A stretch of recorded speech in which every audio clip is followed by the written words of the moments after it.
Hello everyone, my name is Dr. Dave. I'm a licensed podiatrist. I'd like to thank you for watching my video on my Frugal Foot YouTube channel. In this video, we're going to discuss heel lifts. I recently had a question in one of the comments sections to a video. Can you use this adhesive felt for a heel lift? You could, but here's the problem. So I cut a small heel lift, and this is 1/4 inch felt. Look what happens when I just squeeze the felt. And imagine if you're standing on this.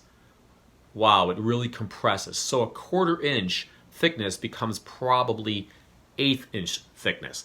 This does not work very well for a heel lift.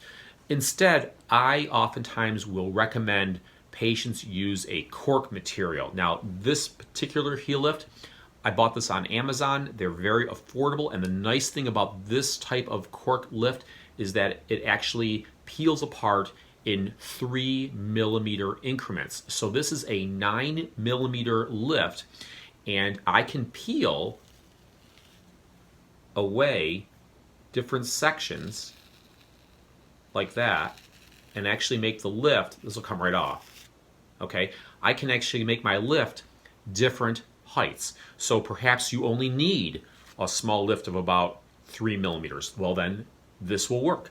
Perhaps you need one that's about 1 centimeter. Well, then the whole piece would work. You just put it back together again.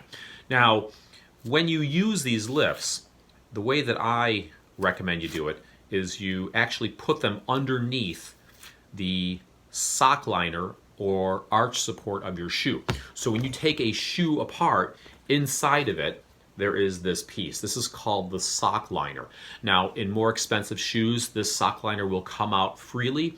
In less expensive shoes, the sock liner is glued in, and you may make a mess or ruin your sock liner in removing it.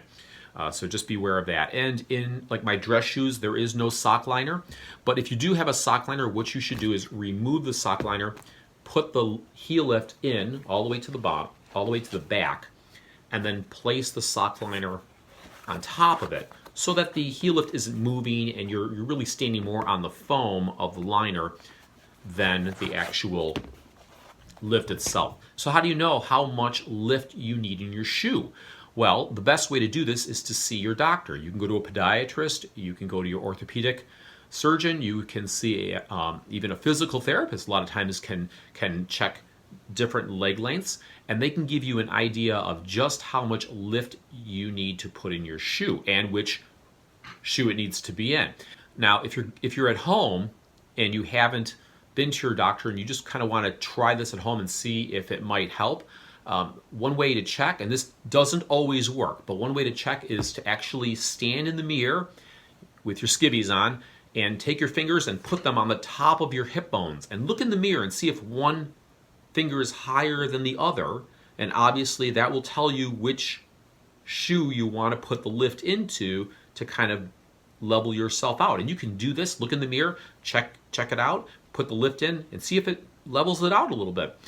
A lot of times when measurements are done at the doctor's office, the doctor doesn't always get the right measurement. And sometimes the best way to find out if there is a leg length discrepancy is to actually ask the patient, because a lot of times the patient will know. So there's a lot of value in having you actually look in the mirror and seeing if you can determine if there is a leg length discrepancy. And if you want to try to address it, this would be a good item to try.